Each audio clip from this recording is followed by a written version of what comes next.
Hey gang, Jamie Aston. Today I plan on going fishing, but since it's just doing a lot of raining, I might just decide to stay in and not go fishing at all. But one of the things I like to do in the off hours on a nice Saturday is turn on a good movie or even watch some fishing shows or some YouTube and start prepping my gear. So today I went ahead and just got out a lot of my lures, soft, all of my terminal tackle. I try to keep all these things separate. Anything new that's unopened, put away. And then I store some things over. I rarely ever take this big box out with a lot of lures, things like that. And I have all these other boxes because I try to specialize my boxes and things like that. And I specialize my bags. So I plan on fishing with my float tube. And I'm probably just going to take that fish creel or that little bag right there. Probably the fish creel though, because I can keep a lot of things in there. And I'm just going to take one of these two boxes, or maybe just this little fly box. I keep soft bait inside of it as well. So I'm just kind of prepping up different lures. One of the things I'm doing is I have some dingers and some other baits that, I'm preparing the Ned rig. This is pretty much my Ned rig season. So I have a few different ones. This is just a regular ball jig head with a Yum dinger. Black and blue is just one of the best colors. I mean, it just gets attention. This is a Z-Man. This is a New Money paired with a shroom head, weedless shroom head. This is the PB&J paired with the shroom head.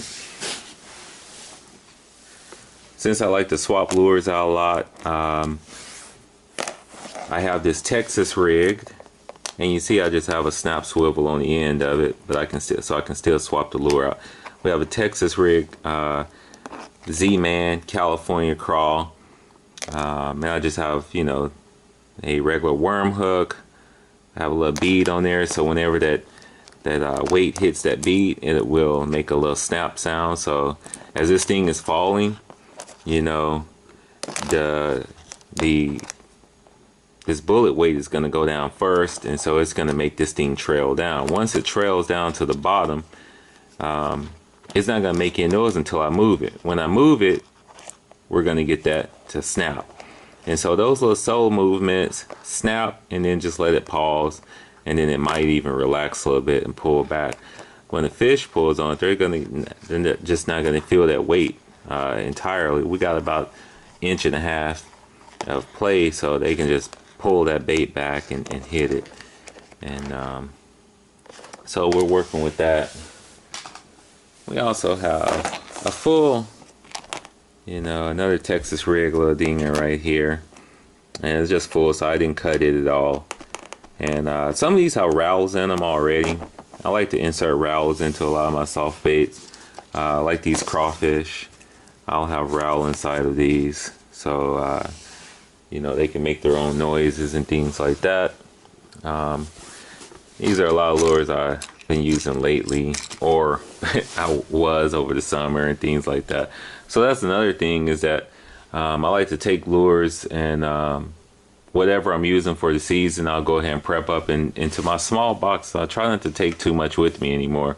So I'll prepare some things and put them in one of these small, pretty much one of these guys right here are the main ones I like to use. I used to take about 4 stowaways with me and things like that, and I just got rid of them. I mean, if we're gonna do another tackle video, let's see, so I only kept one of my regular stowaways, and keep it in the back of this one. So I'll take this one because I like to keep just certain terminal tackle inside of it.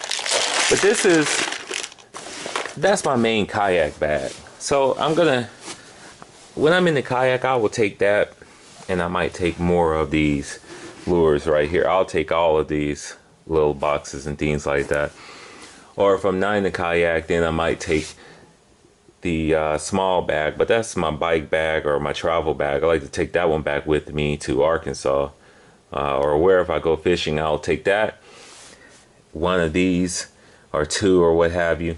But back in Arkansas, the reason why I might take that back, but really I'll just take just a couple of lures that have really been hot or something I want to try, because I have a full tackle setup and everything there, so I don't have to take so much with me.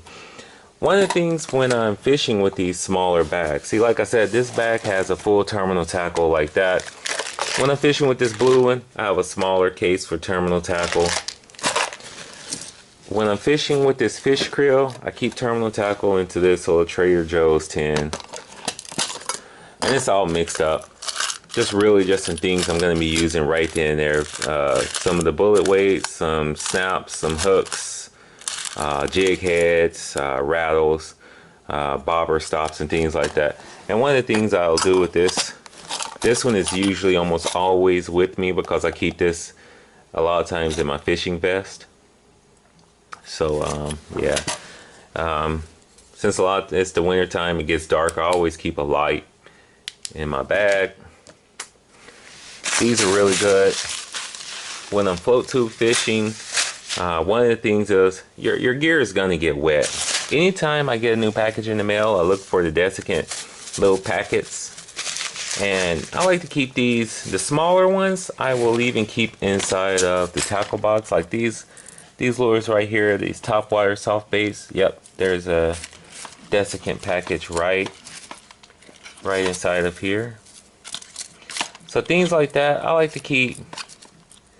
I like for them to dry as fast as possible. So I will throw those inside of there, because some of these lures, you know, some are real good about drying, some are quality lures, and they have quality stainless steel. But a lot of these lures I buy, unfortunately, even the ones that say they don't rust, they are still rust. So I try to make sure that whatever I put back inside of these bags, that I don't get rusty hooks.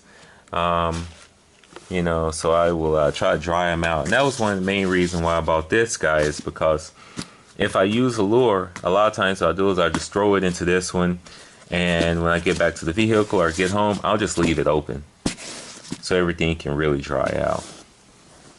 But let's see.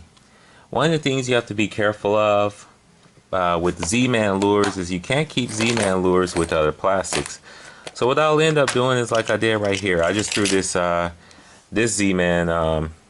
This is the Crusties. I just threw it in with the hard bait, just so that it wouldn't melt. If you mix it in with the regular plastic, you're just gonna get a melted goop. And so all of my Z-Man lures I have to keep separate. And so I might store them with other, like these net rigs and things like that. I'll store all 3 of those together. That's great. That's all Z-Man product. But when it comes down to just a regular plastic, I have to keep these separate. And you know, the Z-Man, I catch I use those, you know, to get bass and things like that. But I mean, these Yum look cheap, you know. Let's go on over here. I just have bags and bags of stuff.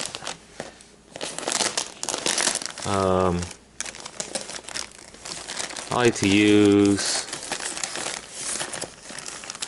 these little dingers right here, and I have a ton of different colors. You know, like I said, black and blue is just one of my favorite colors, a dark color. Sometimes they won't, you know, green pumpkin. Green pumpkin is a top hit, you know, and here's some Z-Man green pumpkins. And so why do I have these loose? A lot of times what I do is I do take a package of soft bait with me that's still in the package and things like that. But what I will do is I'll only take so many packets of actual extra lures, because if they're really hidden, they will tear up. So I will take a few of them, of the colors I like, out of one package, which is why I have all of these down here. I always have scissors and things like that. And you can see sometimes when I'm fishing, I have to cut one in half, and whatever color is kind of hidden, I'll cut it in half and throw that thing on there and keep on fishing, you know. So I will just take a bag and I'll mix the colors up. There's my favorite color right there, that blue and black.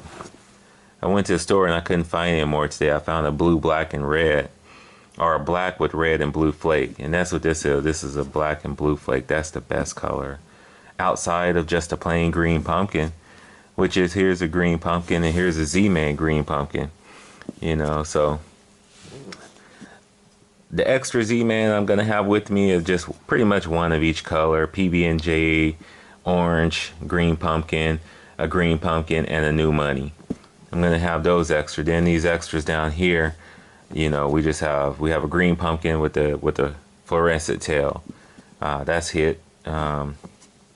You know, we have this color right here. It's like a mill. This is a Strike King lure. So the reason why I don't pre-cut these in half, because sometimes the fish are actually wanting to hit like a wacky rig or something like that. So I can, you know, the doggone lures is versatile. You buy these lures that are like this, these dingers or whatever you want to call them, Cincos, and you know, depending on the application, if they're not hidden, cut that rascal in half, throw it on the jig head, and fish the Ned rig real slow. And you know, the thing is about the size, let's see, yeah, probably about 3 to 4 inches I like to fish on the Ned rig. I have caught them on smaller ends, you know, but the smaller it gets, like these ends, these are really short. I have made super small Ned rigs before, and they just didn't hit. It's something about having that tail, and that's where the object with the Z-Man lures, they last so long, and you know, they last so long, and the rattier they get, the softer they get and more pliable. They just start looking real nasty, but the fish really tear them up once they start getting like that.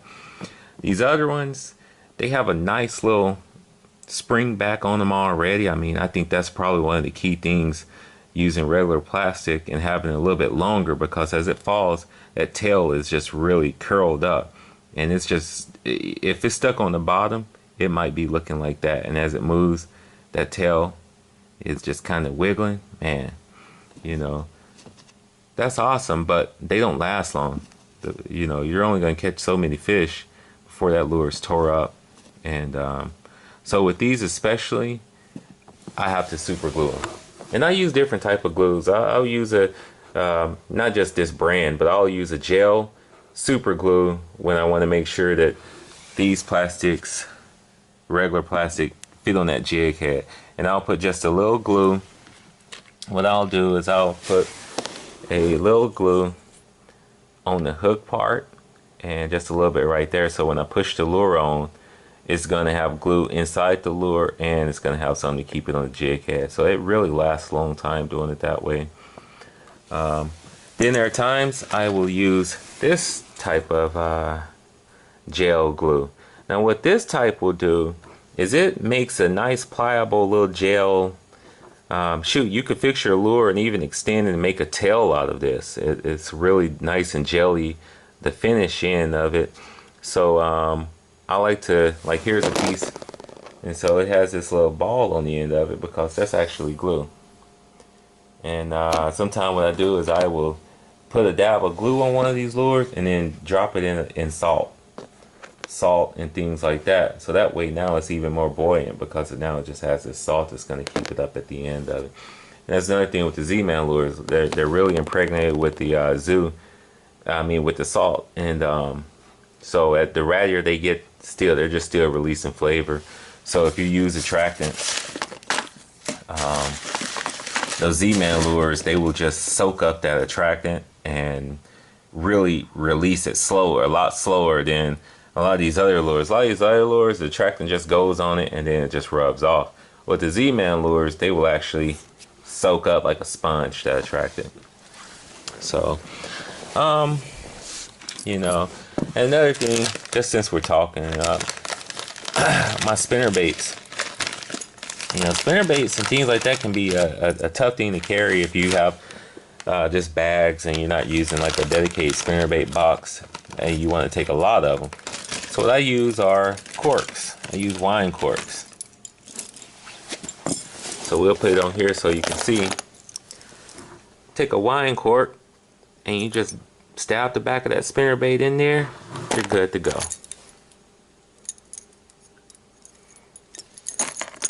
So I've used these, so they need to go back, stick them, and we'll just see if I can. I'm holding the camera today. I'm not even using my tripod.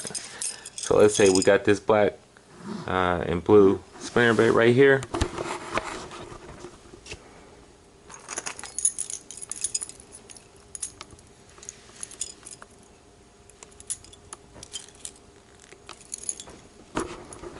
And there it is. You know, don't have to worry about anything. And then what I'll do, I have this little plastic worm bag. I just throw all my spinnerbaits into this bag on a wine cork and put one of these guys inside that bag. We're done. I can use my lures, and that really helps me not get rusted out spinnerbaits, because I can store them easily, and I store them easily. Like, that's a new one. I love this white and red. So as you can see, a lot of lures I really like, I keep them. I buy extra, and I have them all over the place. I try to keep at least something like that into my box. You know, here's one of the Z-Man chatterbaits, and you see it got a little rust on the hook of it. You know, and this thing is pretty old though. But that's just because it was, you know, one day stored into something it wasn't in the right place, you know. But yeah, so that's all we're doing right now is, you know, when I'm finished, I'm gonna have everything put away, and I'm just gonna be using that one green creel. And all of my bags, you know, in a lot of this stuff I keep inside of my fishing vest, so I don't even have to look for terminal tackle. But you know, a lot of these bags I like to keep scissors, knife, and pliers.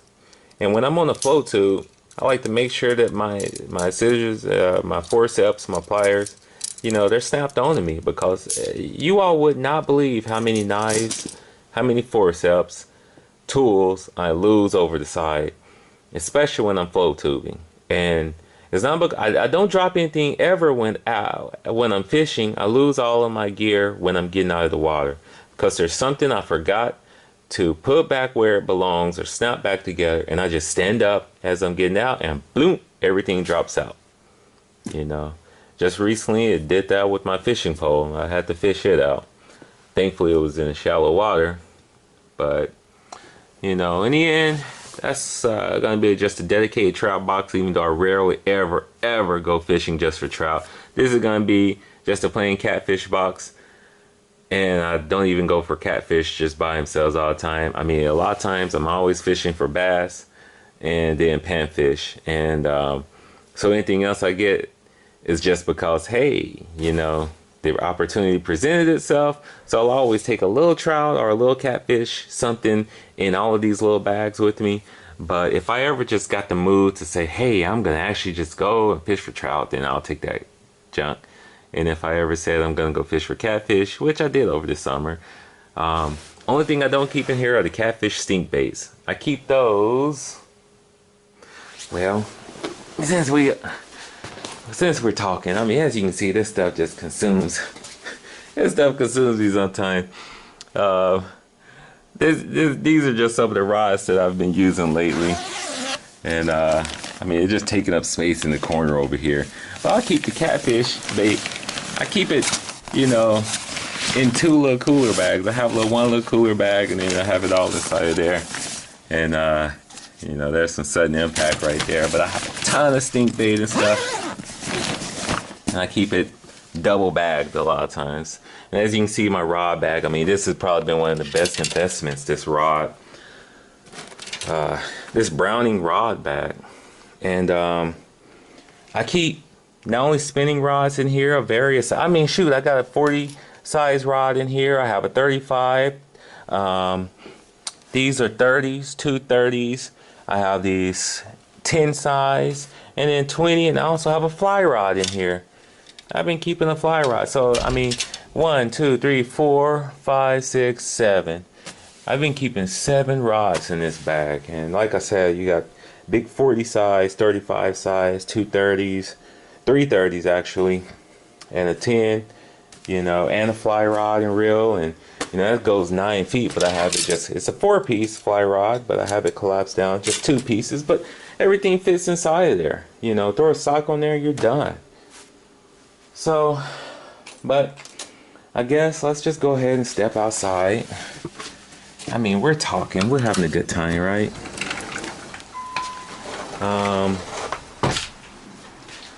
That's my float tube. I just have it drying out from last week.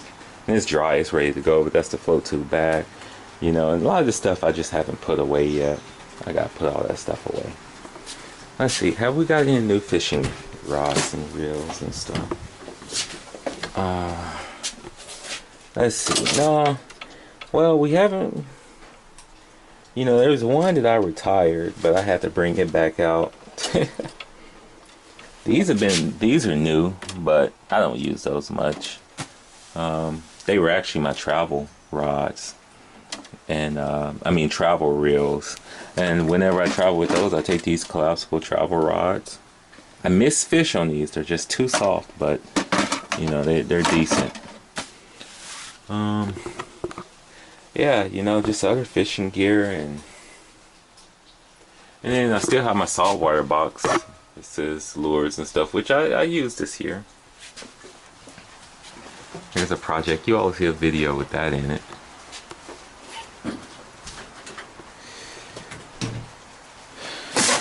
Yep. So yeah, let me turn my movie back on. I just want to update you all and show you. I mean, it's always a project in the living room. I guess one last final thing before we turn it off. My waders. I'll talk about this in more detail, I guess, later on. But you know, whenever I go fishing and my waders, they have to dry. And in the summertime or when it's warmer, I let them dry outside. But recently, I mean, whenever I go and it's cold, they won't dry outside, or my shoes. So I'll put those in front of the fireplace or something. But my waders had a leak, and I think I made a video beforehand where I fixed the leak with this fabric glue. But one of the things I've done now was I just flipped them inside out and sprayed them down with Flex Seal, and it works. The Flex Seal on the inside, and then I inverted it and sprayed it. That's how I did the inside of it, and then I just kind of, you know, sprayed up in there some more, and that's a nice seal. I don't get wet anymore. So Flex Seal for your waders. And these are not extreme conditions. These are year round. I mean, not really made for winter, but I wear thermals and everything else, and shoot, I'm comfortable. I'm probably, a lot of times in the winter time when I'm in a float tube, I'm too hot, you know. But anywho, we're done. I need to be cleaning up here.